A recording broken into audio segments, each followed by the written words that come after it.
Hello everybody! Thanks for joining us again for Chained Echoes. Look at how nicely everybody's arrayed here, by the way. I guess we just walked out of that door there, and now they're in a nice, diamond formation, but now we lose cohesion. Wonder if I can do that if I just, Oh yeah, that just happens when you walk through a door. That's really nice. But yeah, this is Chained Echoes. Last time, Sienna managed to escape the town of Rockbottom with the help of the mercenary Bothraz. We ended up fighting some of that guy's. Hold on, I think the slime guy's name was Osric, and we can look up who his boss's name was. I'm pretty sure Norgant was the big crime lord guy being carried around on that. I still don't remember what the thing is that platform you carry a person around on. A person of importance. Is it a catafalque? Is that the right word? I feel like that's the wrong word. Whatever. Anyway, fought him. That was pretty exciting. We finally met up with the entire crew. Everybody got together at the White Rose Inn. And we learned some weird stuff about how souls in this world work that still makes me go huh? Basically, all these plants around us have their own individual souls. It's just that they have less soul stuff. Soul is a quantifiable thing with different amounts. Groovy. Then it turns out that Lenne, or Princess Celestia, if you will, pieced out without the rest of the crew, early in the morning. Oh, those darn, headstrong princesses going out on their own. So now we gotta go after her. So we've come now to the Fjord Woods on the way to Tormund. We are in the village of Iden, where we need to get some clues on Princess Celestia. Now, I did say last time, those who don't care about all the, item customization to, turn off early, but I did end up running in the inn to look for a merchant, and I did end up talking to a few NPCs. There wasn't a ton of, important, conversations there. Learned about the flower fields of Perpetua, which sounds like it's gonna be, its own challenge, according to this description from this villager. But there was one villager who gave us a clue in regards to the princess. Also, there's this item I can't loot in this corner. Oh, finally! Oh my god, that was perfect positioning to grab that cash. Yeah, so I recommend you, if you're really interested, you go back and look up. It's only a couple of minutes of me running around there. Just look up what the clue about Len's location was. I actually forget a little bit. But yeah, we're supposed to ask around. I'm going to find 2 more people to ask for help with regards to if anyone's seen the princess. So, just checking the map here. This is a really tiny village because it's not its own area. There were monsters in the woods below us. That's fine. On the way to Tormund? You've almost made it. That's not gonna help us. Yeah, sorry, I didn't really think what I was doing last episode after I had said, if you're not interested, just, see you later, because I just kind of was wait, I gotta find a merchant, and then I just started talking to people. But even the thing about the princess wasn't super huge, the one conversation. I can't remember what it was, though, anymore, which is why I'm advising you to go back to the previous episode and look that up real quick. There is only one forest bigger than the Fjord Woods on Volandis, the Inner Sanctum. It's forbidden to go there, and if you ask me, it's too dangerous as well. I heard fairies live there and play tricks on humans. Okay, well, we're definitely gonna be going there at some point. This guy's got a funny hat. A few months ago, a mob set out for the old Dimebert. The reason was Elena, the daughter of our fisherman. She wanted to meet her fiancé and set out for the entrance to the Cortara Mountains. However, she never arrived there. She must have passed by the White Rose Inn, but Dimebert would not hear of it. He could have missed her, of course, but he was suspiciously sure she never passed there. People thought he was a strange guy anyway. The mob then turned his house upside down, but couldn't find anything. Wait, was that... I didn't even understand that story, but that didn't have anything to do with the princess, did it? It apparently did. Unless, oh my god, wait a second. Is the stuff we're supposed to be learning? Now that I think about it, I think I remember we were talking about Dimebert last time too. The one guy last time that I can't remember. The conversation I think was about Dimebert somehow. I think it was this dude here. Wait a second. Is this a subversion of expectations? She didn't run off, but she's like kidnapped? Wait a bloody second. Well, that's not gonna help us. Maybe robbing this snack will. Hold your horses. Is that the subversion here? Is that with a clue? My wife got some delicious coffee today. Would you like to try some? Nah, I'm good, sir. The spooky backwoods with... Yeah, sure, step on my mushrooms. Look out where you're going. Those mushrooms are worth some money in Torment. I freaking didn't even talk to him before I stepped on them. Ugh, darn it. But, sir, you have treasure back here. How can I resist? A black tippet. A what? What is a black tippet? What even is a tippet? Apparently it increases... Oh, triggers HP regen when HP under 25%. Oh. Oh, that's kind of nice.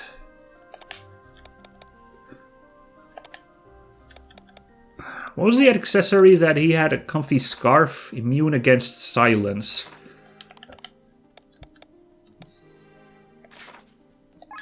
Titan helm. Gives him just more health. But I already got the kind of health boost ability for it. No, but I took off the health boost, the HP up ability, didn't I? I kind of like this black tippet sound, honestly. So maybe I'm just going to put that on Glenn. I don't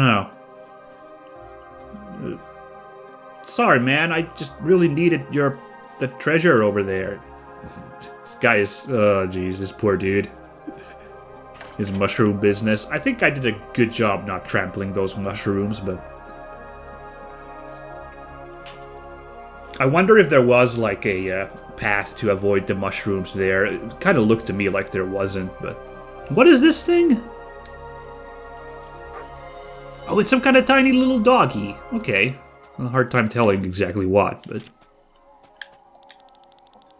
Supposedly, Dimebert of the White Rose Inn was once a scientist. People say he was researching something forbidden and was run out of town. Can you believe it? I bet it has to do with human experimentation. Now he's a simple innkeeper. Or he wants us to think that. Can people really change? Okay, we've talked to everybody. What's the plan next? Return to the White Rose Inn. Like, if you couldn't tell from all the clues pointing you there, we gotta go there. Keep away from the western part of the Fjordwoods. Forest dragons can be found there. Living in the woods, they may have lost the ability to breathe fire, but they are still very dangerous. Okay, I think we had a reward board job that we have to go beat up some forest worms. Only 4 of them, which implies that they might be pretty tough. Okay. Try to figure it out. Hey, another book to read. The continents of Eldria form a ring.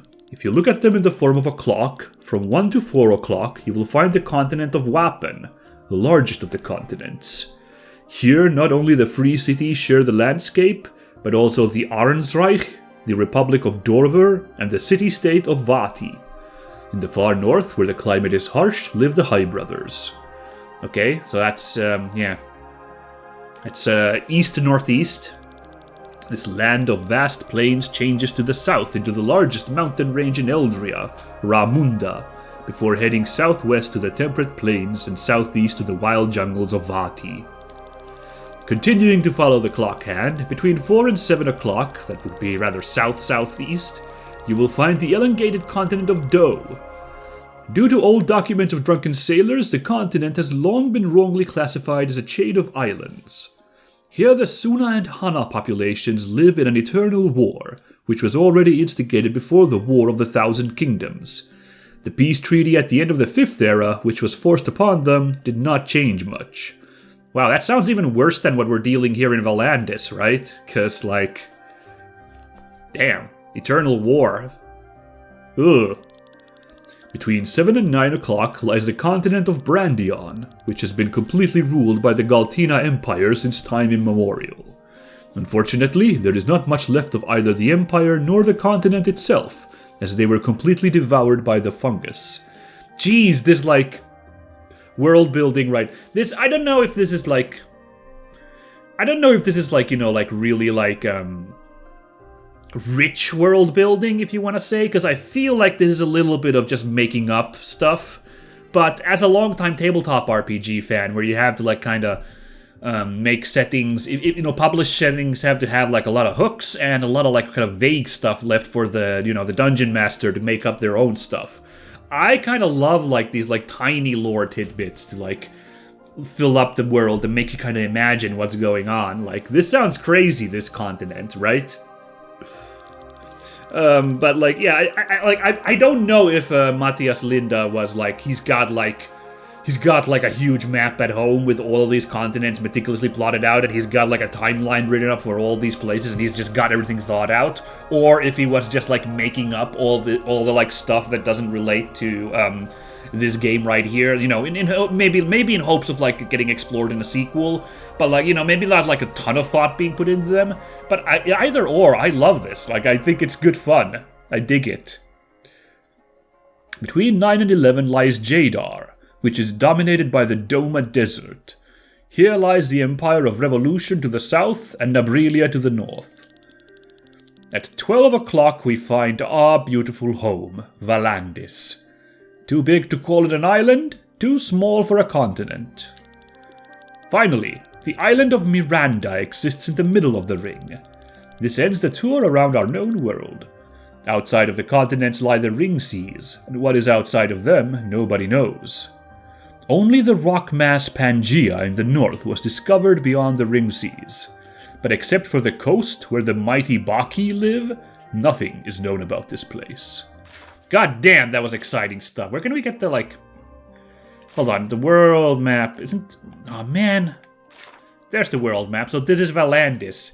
And did you, by the way, notice that they're, like, really hyping it up by saying, like, this huge place we're adventuring in, this isn't even, like, a proper continent. Like, the other places are even humongouser, basically.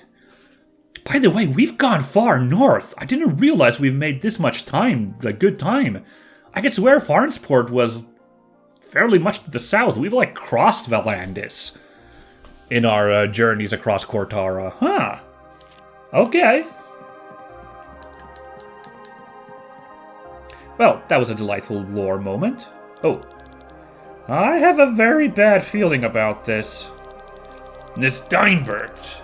Normally, I have a pretty good sense for a person's character, but I couldn't get much out of him. Do you think Lenne is possibly still there? You're not gonna tell me that the guy kidnapped Lenne while I was sleeping next to her. My sleep is not very deep, I'll have you know. We don't know if he mixed anything into the drinks, though. You can't be serious. Enough! We have to go back! He's right. If we are wrong about her assumptions, she will surely be able to manage the way to Torment on her own. But if the rumors are true... let's head back! Alright, we are going to head back, but I'm going to take the scenic route to check this area over here. I'm pretty sure this leads to a little treasure we walked by last episode. Ah! It's a swimming route. And in this forest river... fair. Oh, what's this? We can't go down there, but that's marked on the map. Oh, how trifling. Oh, you can climb that. Okay, good. I was like, what the heck? How do we get up here? But this one you can only drop down, I think. Hey, we got one on the reward board. 5 out of 5 collectibles. Only 5? What? Oh, over here is 6 out of 10. Okay. There's 2 collectible bits here. Man, if we found these, we would link up here, and then if we found all treasure chests in Farnsport, we would have a massive chain here. That's the one I might consider, if we could just find this class emblem hidden in the Fjord Woods. Fat chance, because I missed the one in Cortara, even. Oh well. Oh well. So, I have to say, interesting subversion once again.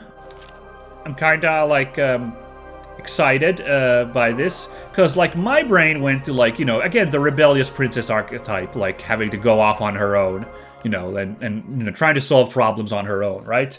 Like, immediately I'm thinking of Final Fantasy IX, like, when Garnet and Steiner run off on their own, you know, was what I thought about Lenne running off on her own. It didn't even cross my mind to think about, you know, some kind of sinister kidnapping plot. Because that was a nice play on the tropes of the genre, because my mind was in a certain place. I was not in a place. I might have normally joked like, yeah, maybe the innkeepers got her in the basement or something, if I didn't have these preconceived notions of what a story like this is going to be. So, good stuff. I like it.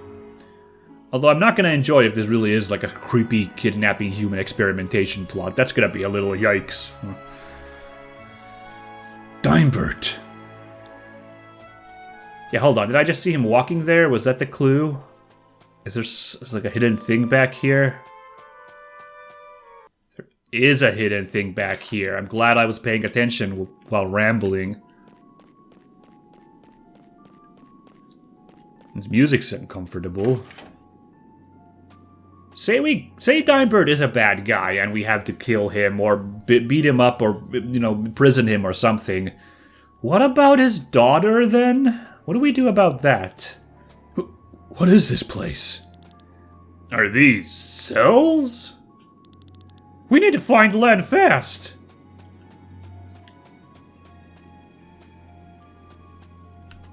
Ooh. Very ominous. Good job with the game, like, you know, I didn't think to come look here. I wonder what happens on a new game plus. You could run over here and have a look around. I wonder if you can sequence break, looking for Lenne. You know, if you just walk in here, or what happens. I don't know. Maybe the game doesn't let you come in here until that cutscene where Dimebert walks in here happens. The experiment was a success. I was able to transfer a plant's ether into another plant. Its magical potential increased drastically. But that was only the easy part.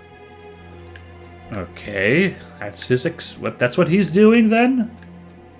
Hey, some jute fibers, thank you. The results of my experiments are astonishing. I was able to put the soul of a plant into a monster. Again, the magical potential increased. Unfortunately, the monster died. My colleagues will not like to hear it, but I have to change my test objects. Into something a little less monstrous, perchance. Of course, this array of diaries exposition is a bit of a...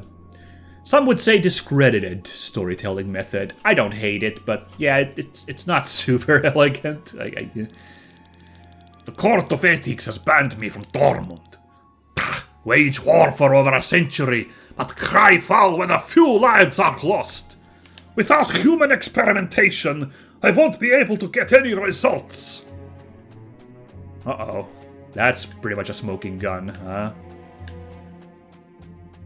Yeah, I mean, that was a little contrived, you know, he just had all of the notes explaining all of the, like, backstory of his sick stuff, just arrayed over there.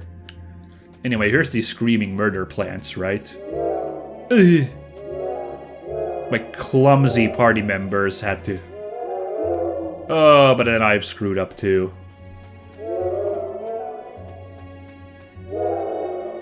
Whew. Well, they know we're here now, I guess. Wails of the Banshee like that. Uh-oh. Path south, path north. Ooh.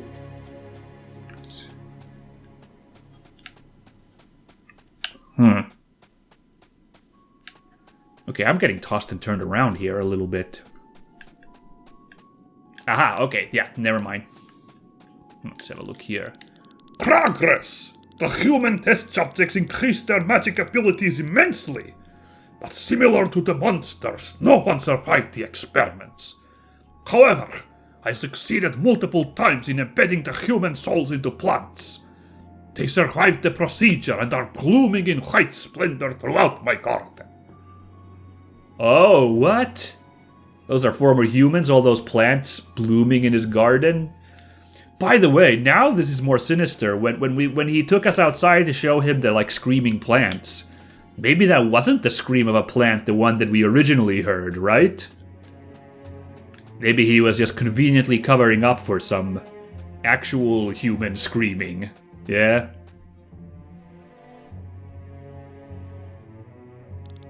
Princess! What did he do to you, Princess? She is unconscious, but otherwise fine. Let us take her and leave quickly. And straight into my trap. If only you had moved on to Torment and not listened to the gossip of the villagers. Oh, jeez. And the girl's in on this? Oh, God. You lousy piece of shit! I'll kill you! Do not waste your strength. The way I see it, we will spend the next few days having a good time together. If you think these bars will prevent me from slitting your throat, then... I'm pretty sure they'll hold your anger. They've been tested several times. So calm down for now. And you are involved in these things as well, child? Oh boy. What is this all about? You know me as Dimebert, the landlord of this cozy inn. But I'm actually a former scientist from Tormund. And this here is my little laboratory. What sick shit have you been doing in here? Glad you asked. For centuries, the magical potential of all races has been declining from generation to generation. In a few decades, nobody will be able to cast magic anymore. My goal is to tickle out this potential. For this reason, you're abducting people? If I can infuse several souls into one living being, I might raise its magical potential tremendously. So I developed a procedure to catch and infuse souls. I obviously needed test subjects though. I started with flowers, but eventually switched to monsters, then humans. Unfortunately, I forgot one thing. A soul is not only a collection of ether, it is the collective consciousness of a living being. With a soul, I transferred not only ether, but also personalities and memories. It's like a second identity would enter the body. The highly developed human mind broke immediately. It went insane. Like, yeah, sounds like, yeah, dissociative identity situation right there, but like way worse. Theoretically, it was a success. The magical potential increased. If it had not killed itself, its body would have endured the strain and would still be alive. Can you believe it?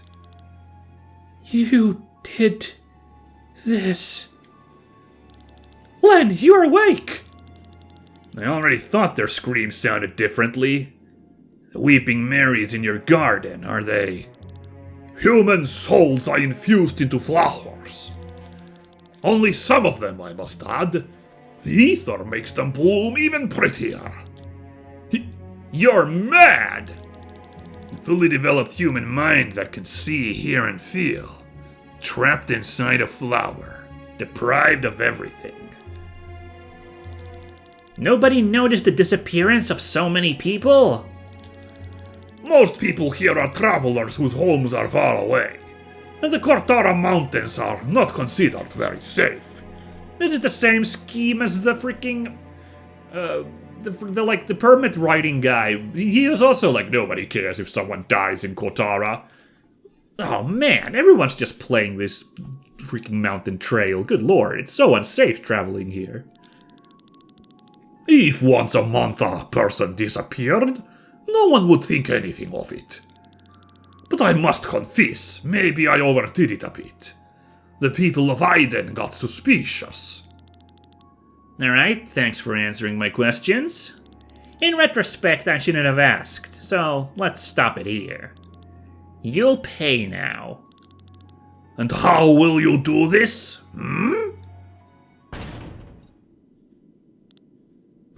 How? You don't actually think such a lousy lock could keep me in, do you? Uh-oh. That's pretty cool. I appreciate the just like, nope, Master Thief, just gonna open the damn door. Amazing. After them! I will never forgive this man! Len, are you able to walk? Yes, I am fine. I am just at a loss for words. Then save them for now. Holy moly. Oh, what are these pairs of characters? What? Why does it... What? Okay, we'll rock this pair just for funsies now. Oh, but someone's got new skills, so before we chase after these guys into the obvious boss fight, let's have a look over here. Right, we got wind jump for Lenne, I remember now. But what could we get for her as well? Ultra move up, save TP. Whoa, that's pretty good. Heavy strike, doom resistance. I like save TP. 5% chance isn't super often, but you know,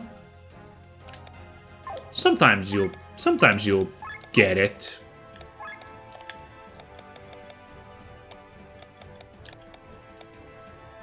Oh, I do have raises TP by 10% though, so it's almost leveled up, so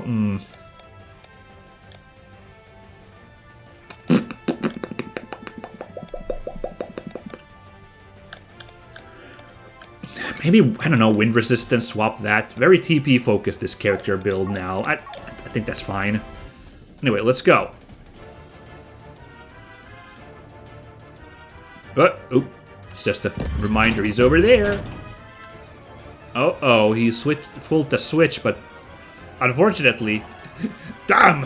Why did I rig this portcullis thing to activate all the other portcullises at once as well? Oh no! Anyway, we gotta deal with these puddins.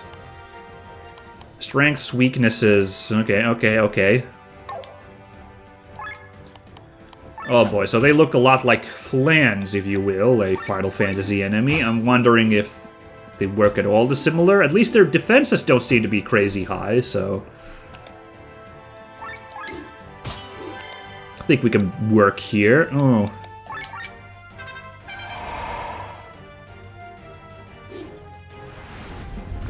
Oh no! Ooh. Oh man, if all of them do that, that's gonna be a problem.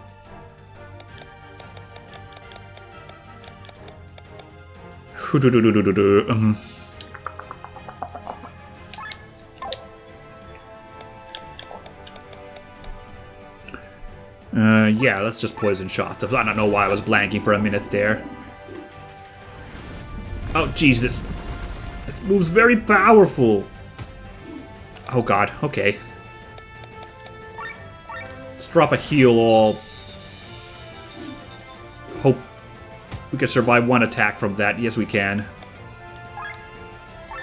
No buffs on this guy, but, you know, gotta keep that meter down. Oh, we gotta switch in Killian. We fell out of overdrive by doing that, but I got to do it. Yeesh. Spread a little pandemic around. Oofa. There we go, once again with that heal. Oh, a weakness against wind, right? That's a wind, that symbol. Hold on, let's find out if this works. Wind jump! Yeah! Lucked out with that ability.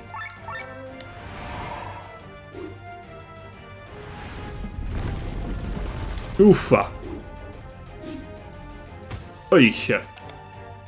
You know, Killian and Victor is actually a nice combo together. Like, I didn't get it off now, but if Victor can use the minuet to get the technical points on everybody else, he can swap out, and then Killian can use his, like, recall training to, like, basically give the same buff to himself. That's actually very handy. To like, get those, buffs on everybody then, basically. Very, very good. Aw, geez, we're out of overdrive again. There we go. Win the jump! And these puddings aren't too bad. Eesh. Okay, okay, okay.